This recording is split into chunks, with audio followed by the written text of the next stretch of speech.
बिस्मिल्लाहिर्रहमानिर्रहीम। अस्सलामु अलैकुम वरहमतुल्लाहि वबरकातुहू। मुहतरम दोस्तों, सवालात आज भी आप लोगों के हमारी नज़रों के सामने हैं, तो इंशाअल्लाह चंद सवालों के जवाबात आज की मजलिस में पेश करने की कोशिश करेंगे। इसके अलावा और भी जिन लोगों के सवालात अभी तक पेंडिंग में हों तो वो इंतज़ार करें, इंशाअल्लाह जल्द ही उनके जवाबात रिकॉर्ड करके अपलोड कर दिए जाएंगे। तो सबसे पहला जो सवाल आपके सामने पेश करते हैं हम, वो है अरबाज़ सैयद। अरबाज़ भाई सैयद ने सवाल किया है और कहते हैं कि मुफ्ती साहब, मेरा एक सवाल था और वो ये है कि मैं कोशिश में हूँ कि एक नया बिज़नेस स्टार्ट करूँ। ठीक है, इनका जो नया बिज़नेस करना है वो ये है, पर मैं जो बिज़नेस करना चाहते हैं कस्टम मर्चेंडाइज़ का बिज़नेस है। मतलब ये है कि बहुत सारे लोग ऑर्डर देते हैं और ऑर्डर देने के बाद उन्हें कस्टमाइज़ जो गिफ्ट होते हैं उनके ऊपर फ़ोटोज़ प्रिंट करके देने होते हैं। जैसे कि कोई इंसान जो कि ख़रीदने वाला है उसका फ़ोटो उसके ऊपर प्रिंट करके, या फिर किसी को गिफ्ट देना है तो जिस बंदे को गिफ्ट देना होता है उसका फ़ोटो, कप या फिर जो भी वो प्रोडक्ट ख़रीद रहा है उसके ऊपर प्रिंट करके देना होता है। तो ये हमारे अरबाज़ भाई कहते हैं कि ये बिज़नेस हराम है, मुझे ये स्टार्ट करना चाहिए है या नहीं। तो अरबाज़ भाई देखिए, अपनी उसूली एतबार से ये जो बिज़नेस है ये पूरा मॉड्यूल हराम नहीं है। इसमें आप सिर्फ़ उन चीज़ों के पिक्चर्स या फ़ोटोज़ क्लिक नहीं कर सकते हैं, प्रिंट नहीं कर सकते हैं जो कि जानदार हो। इंसान है, मर्द है, औरत है, बच्चा बच्ची या जानवर, इन लोगों के फ़ोटो आप प्रिंट नहीं कर सकते। इनके अलावा बहुत सारे जो ऐसे गैर जानदार फूल और भी जो बहुत सारी जो दीगर चीज़ें होती हैं जो कि जानदार नहीं होती है, उनके फ़ोटोज़ आप अपने प्रोडक्ट्स पर प्रिंट करवा कर दे सकते हैं। यानी उसूल एतबार से आपके लिए बिज़नेस करना हराम है ऐसी बात नहीं है। उसूल एतबार से बिज़नेस आपके लिए हलाल है, लेकिन उसमें ये जो शिक़ है, सिर्फ़ इतना जो प्रोग्राम है कि उसके अंदर आपको जानदारों की तस्वीर प्रिंट करवा के देनी है, इतनी बात आपके लिए हराम है। बकिया उसके अलावा तमाम काम आप कर सकते हैं। ये बिज़नेस अपने ज़ात के एतबार से बिल्कुल ठीक है, आप बिल्कुल कीजिए इसको। अगर आपको इसमें अपना फ्यूचर नज़र आता है, आप इसके अंदर माहिर है, इसके अंदर आपका इंटरेस्ट है, तो आप वो काम कीजिए। अगर कोई कस्टमर आपके पास आता है और डिमांड करता है कि नहीं मुझको किसी जानदार की तस्वीर चाहिए, तो फिर आप उसको मना कर सकते हैं, या फिर आप साइन बोर्ड पर लिखवा दीजिए कि हमारे यहाँ पर सिर्फ फूल और जो दीगर जो चीज़ें होती है, कायनात के अंदर बहुत सारी पुरकशिश चीज़ें होती है, खूबसूरत चीज़ें होती हैं, सिर्फ उन्हीं की प्रिंट हम करवाते हैं, किसी मर्द या औरत की प्रिंट नहीं करवाते। तो फिर ऐसे कस्टमर आपके पास आएंगे। अल्तमश भाई ने कहा है कि क्या ज़िंदगी तेरे नाम कर दिया, ये वर्ड्स शिरकिया है। ज़िंदगी तेरे नाम कर दिया, ये जो इस तरह के अल्फाज हैं, ये बहुत सारे जो गाने हैं, जिनको आप गाने कह सकते हैं और जिनको सॉन्ग्स कह सकते हैं, उनके अंदर इस तरह के वर्ड्स होते हैं। और वहाँ पर जो ये पूरा जो गाना और जो पूरी जो मौसीक़ी बनाई गई है और ये जो पूरी गज़ल या फिर पूरा जो सॉन्ग बनाया गया है, यहाँ पर जो इंटेंशन है उस सॉन्ग बनाने वाले का, उस अशार को मुंतखब करने वाले का जो इंटेंशन है वो ये है कि कोई ख़ातून अपनी ज़िंदगी को किसी मर्द के, या कोई मर्द किसी ख़ातून के नाम पर उसके लिए अपने आप को सदक़ा कर देता है, उसको अपने आप को उसके लिए गिफ्ट कर देता है, या अपने आप को उसके लिए बिल्कुल वक्फ़ कर देता है। इस तरह की उसकी इंटेंशन होती है। तो देखिए, बहरहाल ये सॉन्ग ही है, ये गाना ही है, तो इससे बचना आपके लिए बेहतर है। एक यूज़र साहब है, उन्होंने अपना नाम तहरीर नहीं किया लेकिन सवाल करते हैं। देखिए, जब आप अपना कोई भी सवाल या कोई डाउट पेश करते हैं तो बेहतर है कि आप अपना वहाँ पर एक छोटा सा अपना नाम भी तहरीर कर दें, अपना गांव का भी नाम तहरीर कर दें, क्योंकि आपकी जो यूज़र आईडी है, जो यूट्यूब की और जो दीगर आईडीज़ होती है, वहाँ पर नाम को मेंशन करना ज़रूरी नहीं होता है। कोई भी आपकी जो ईमेल वगैरह होता है वही आईडी वहाँ पर आ जाती है। तो जब हम सवाल पोस्ट करते हैं तो वहाँ पर अपना छोटा सा नाम भी लिख दिया करें, तो समझ में आएगा मसला क्या है। तो खैर, आप जो भी हैं, आपने सवाल किया है और कहते हैं कि हज़रत एक मसला है, और वो ये है कि मुझको बता दीजिए कि मुझे पता नहीं था। अच्छा, मुझे पहले वाली ज़िंदगी में पता नहीं था कि पेशाब अगर कपड़ों या फिर चादर वग़ैरह पर लग जाए और उसके बाद सूख जाए तो वो कपड़ा पाक होता है, पाक हो जाता है, नापाक ही रहता है। इस तरह का मुझको पता नहीं था। काफ़ी दिनों पहले आपको पता नहीं था, लेकिन बाद में ये हुआ कि वो जो चीज़ें थी, आपको शरीयत का जब नॉलेज नहीं था, दीन की बातों से आप वाकिफ़ नहीं थे, तो उस वक्त बहुत सारी चीज़ें ऐसी रह जाती थी। किसी कपड़े के ऊपर पेशाब गिर जाता था, आपने उसको साफ़ नहीं किया होता था, फिर आपके गीले या फिर घर वालों के गीले हाथ उस पर लग जाते थे, फिर वो तमाम चीज़ों के ऊपर नजासत फैल गई है, इस तरह का आपको लग रहा है। तो ऐसी सूरत में आपका मुख्तसर सा सवाल ये है कि अब हम क्या करें। पुरानी ज़िंदगी के अंदर हमारे साथ जो मामला पेश आए हैं, क्या अब आज की ज़िंदगी में अभी फ़िलहाल हम अपनी तमाम चीज़ों को, घर की तमाम चीज़ों को, मोबाइल है और आपकी यूज़ करने वाली तमाम चीज़ें हैं, बर्तन है, बिस्तर है, तमाम चीज़ों को आप नापाक समझें या पाक समझें? यहाँ पर आप परेशान हो चुके हैं, क्योंकि अब आपको हर चीज़ नापाक लग रही है और आपको ये भी पता नहीं है कि हकीकी मानों में किस चीज़ के ऊपर नजासत लगी है और किस चीज़ के ऊपर नजासत नहीं लगी है। देखिए, आपका नाम नहीं है, मैंने आपका नाम लिया होता। बहरहाल, आप जो भी हैं और आपने जो ये कमेंट पोस्ट किया है, तो आप अच्छी तरह सुन लीजिए। हमको लगता है कि शायद आप वहम और वसवसों के शिकार हैं। अगर वाक़तन ऐसा है कि आप वहम या वसवसे के शिकार हैं, तो पहली बात आपको यहाँ पर ये क्लियर कर लेनी चाहिए कि सिर्फ़ वहम और वसवसे की वजह से आप तमाम चीज़ों को नापाक समझना छोड़ दीजिए, पहली बात। क्योंकि ऐसा लग रहा है आपका जो इतना लंबा जो चौड़ा जो कमेंट था, इसको पढ़कर ये लगा कि आप शायद नापाकी और इसके बारे में शुकों को शुबहात आपके दिल में पैदा होते हैं। तो पहली चीज़, आपको इन तमाम चीज़ों के ऊपर अभी ध्यान नहीं देना है। माजी में पास्ट में जो आपके साथ हुआ है कि आपने कपड़ों को और इस चीज़ को, उस चीज़ को ध्यान नहीं दिया, तवज्जो नहीं दी, आपको इल्म नहीं था, तो पास्ट में जो चीज़ें हो गई हैं, अब क्या कीजिए कि आप तौबा कीजिए, इस्तग़फ़ार कीजिए और अल्लाह ताला से सच्चा पक्का वादा कीजिए कि अल्लाह, माज़ी में जो मुझसे गलतियाँ हो गई हैं, जो कोताहियाँ हो गई हैं, आप उसको माफ़ फरमा दीजिए। क्योंकि अगर आप मान लीजिए आपकी पिछले 5 साल की ज़िंदगी ऐसी गुजर चुकी है जिसके अंदर आपने कोई ध्यान और तवज्जो नहीं दी थी, तो अब 5 साल का जो वक्फ़ा गुज़रा है, अब आज आप किन किन चीज़ों के ऊपर फोकस करेंगे? आप अपनी ज़िंदगी को परेशानी के अंदर डाल दोगे, अपने आप को आप हलकान कर लोगे। तो ये जो पास्ट में जो गलती के साथ हो चुका है, अब उसका कफ़ारा ये है कि आप उन तमाम बातों को भुला दीजिए, उनकी तरफ ध्यान न दीजिए। लेकिन फ्यूचर के अंदर जो आज से आप नई ज़िंदगी शुरू कर रहे हैं, यहाँ पर आपको ध्यान देना है। नजासत और नापाकी वाली जो चीज़ें होती है, उनको शरई उसूलों के मुताबिक पाक कर लेना है। नमाज़ों का अहतमाम करना है, सफ़ाई और तहारत और नज़ाफ़त का आपको अहतमाम करना है। इसके बहुत सारी चीज़ें हैं, या आप किताबों के अंदर देख कर और उलमाए किराम से सुनकर आप ये समझ सकते हैं। अब किसी चीज़ के ऊपर आज की डेट में अगर माजी की, आज से पहले वाले दिनों की किसी भी चीज़ के ऊपर नजासत का आपको बिल्कुल असर नज़र आता है, या आपके पास मान लीजिए ये आपका एक गॉगल है, इसके ऊपर आपको आपकी खुली हुई आँखों से नज़र आता है कि नहीं जी, इसके ऊपर नजासत का धब्बा है, यहाँ पर नजासत की जो बारीक ज़र्रात होते हैं वो आपको यहाँ पर नज़र आ रहे हैं, या फिर उसमें से स्मेल महसूस हो रही है, तो आप उसको नापाक समझिए। अगर खुली आंखों से आपको नजासत दिख रही है या फिर नजासत की स्मेल महसूस हो रही है या फिर वहाँ पर उसका कलर है, तो फिर ऐसी सूरत में आप उसको पाक कीजिए, पहली चीज़।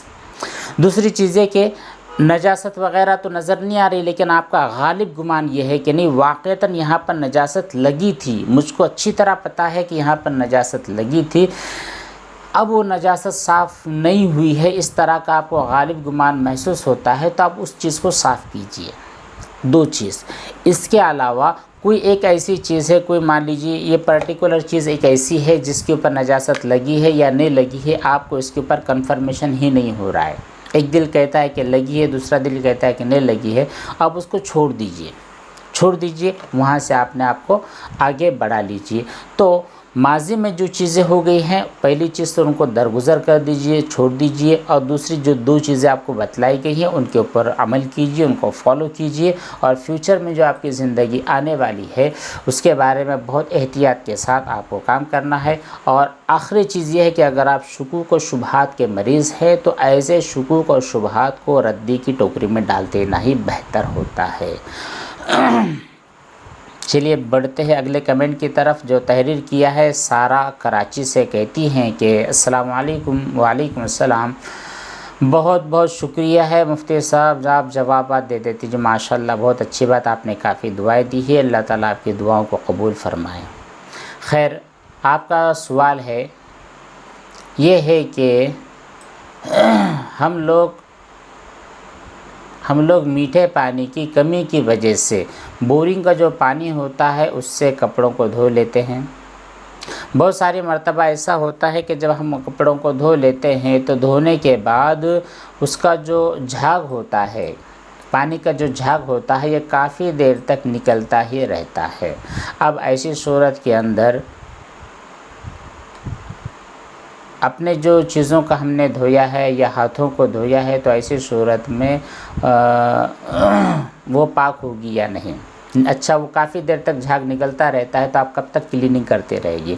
इसी तरह साबुन से अगर आपने अपने हाथों को धो लिया है तो फिर जो अपने हाथों के ऊपर जो चिकनाहट वगैरह लगी रहती है वो भी काफ़ी देर तक महसूस होती है। तो ऐसी सूरत के अंदर हम क्या करें। देखिए सारा जी, जब आपने कपड़ों को धो लिया या फिर किसी भी चीज़ को आपने धो लिया और उसमें जो शरई जो उसूल है, यानी 3 मरतबा जो धोने का प्रोसेस है, ये प्रोसेस आपने मुकम्मल कर लिया है, फिर आपके हाथों के ऊपर चिकनाहट महसूस हो या फिर झाग अभी तक निकल ही रहा हो या फिर कपड़ों के ऊपर या और भी किसी जगह पर झाग बाकी है, तो उस झाग की वजह से आप बिल्कुल परेशान ना हो। जिन चीज़ों को आपने पाक किया है वो चीज़ें पाक हो चुकी हैं, ठीक है। इसी तरह आपके हाथों के ऊपर कपड़ा वगैरह धोने के बाद, बर्तन धोने के बाद जो चिकनाहट वगैरह बाकी रहेगी, वो चिकनाहट भी आपके हाथों को पाक होने से रोकने वाली नहीं है। शर्त यह है कि जो भी गंदगी वगैरह है वो रिमूव हो जाए, और ये 3 मरतबा करने के बाद ये काम हो ही जाता है, इसलिए आपको परेशान होने की क़तअन ज़रूरत नहीं है। सलाह खान भी सलाम पेश करते हैं। वालेकुम सलाम। इनका कहना है कि मुफ्ती साहब, अगर कोई ख्वाब में मरे हुए इंसान को फिर से मरा हुआ देखता है या फिर उसका जनाजा देख रहा हो तो इसकी ताबीर क्या होगी, क्योंकि ऐसा ही ख्वाब कुछ दिन पहले घर के किसी और मेंबर ने भी देखा है। देखिए सलाह खान साहब, हमारी आपको सलाह और मशवरा ये है कि ये जो ख्वाब आपने या आपके फैमिली के दीगर मेंबर्स हजरात ने देखा है, तो इस ख्वाब को लेकर आप अपने यहाँ के जो इमाम साहब हैं, आपकी मस्जिद के जो इमाम साहब है और आपके जो दोस्त उलमा वग़ैरह हैं, उनके पास ये सवाल, ये जो ख्वाब है उनके पास ले जाइए। इंशाअल्लाह वो आपको अच्छी तरह ताबीर दे देंगे। जो वो ताबीर दे उसी के मुताबिक आप फ्यूचर में अमल कीजिए। मसबूक आदमी जिसने मगरिब असर की नमाज़ पढ़ी है, इमाम साहब के साथ उसकी एक रकात छूट गई थी। जब इमाम ने सलाम फेर दिया तो उसने भी गलती से एक तरफ सलाम फेर दिया, लेकिन उसको फ़ौरन याद आ गया, तो अब वो क्या करे।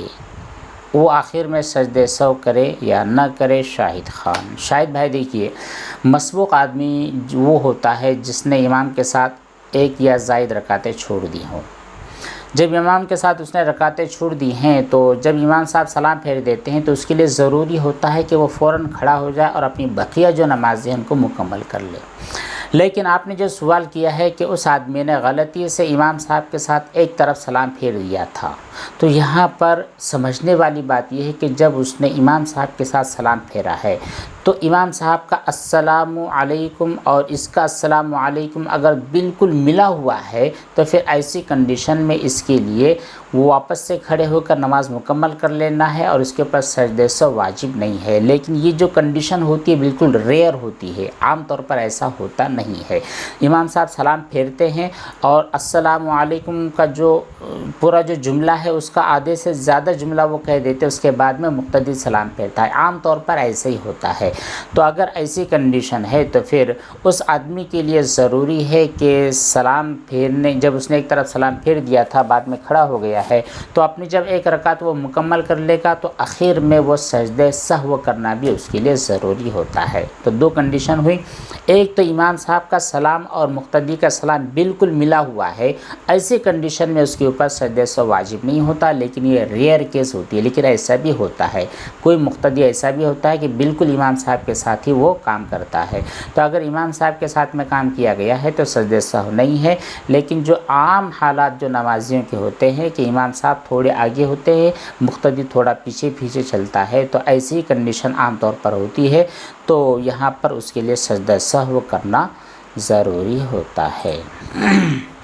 एक यूज़र साहब, इन्होंने भी अपना नाम नहीं तहरीर किया है, लेकिन कहते हैं कि एक दिरहम में कितने कतरे आते हैं, कितने कतरे आते हैं एक दिरहम में, यह हमको पता नहीं है, आप ख़ुद उसका अंदाज़ा लगा सकते हैं।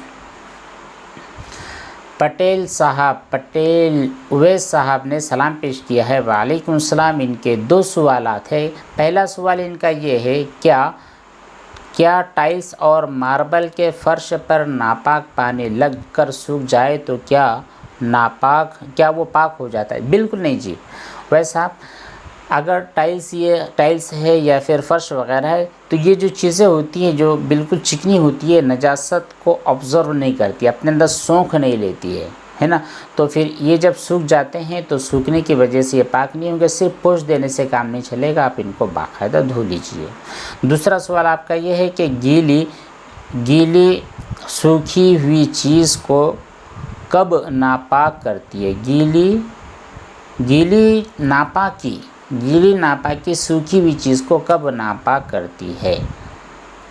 जैसे कि नापाक पानी की तरी पैर पर लग जाए तो पैर नापाक हो जाएंगे, जबकि उसका सिर्फ गीलापन पोंछना है। नहीं जी, अगर पानी है नापाक पानी, गीला नापाक पानी, ये अगर आपके पैरों पर लग जाता है तो आपका पैर नापाक हो जाएगा, सिर्फ उसकी तरी लग गई।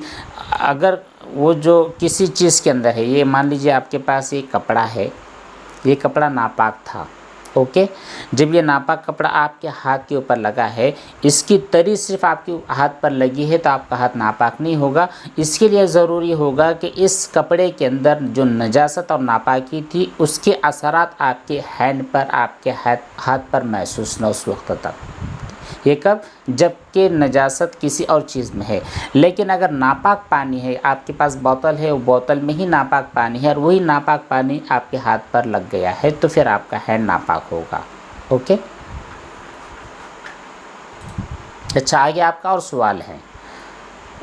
अपने अवैस साहबी, इनका एक सवाल है।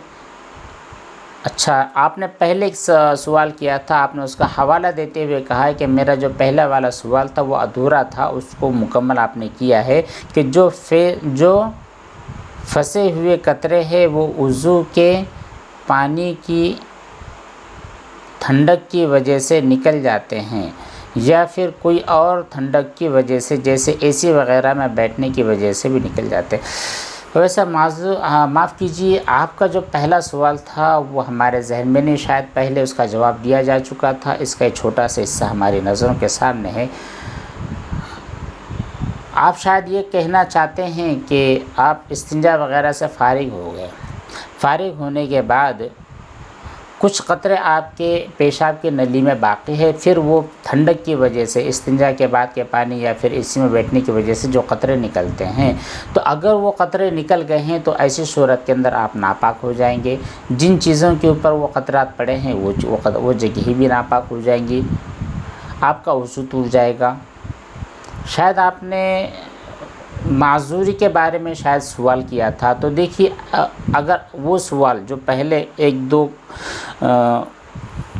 वीडियोस पहले अगर वो जवाब दिया जा चुका है कि वहाँ पर कहा गया था कि आप माजूर कब होंगे कब नहीं, तो हमने शायद वहाँ पर ये कहा है कि आप माजूर नहीं होंगे, तो उसी से अगर रिलेटेड ये सवाल है तो आप ऐसी कंडीशन में भी माजूर नहीं होंगे, क्योंकि ये जो क़तरात वगैरह निकलना है ये तसलसल के साथ नहीं है, ये किसी दूसरी चीज़ की वजह से, ठंडक की वजह से, पानी के ज़्यादा यूज़ करने की वजह से, या ठंडी जगहों में बैठने की वजह से, या फिर उस आज़वा के ऊपर ठंडा पानी डालने की वजह से वो क़तरा निकल रहा है, तो बहरहाल आप माज़ूरी के अंदर दाखिल नहीं होंगे। आपको हर नमाज के लिए एक अलग से वज़ू करना होगा।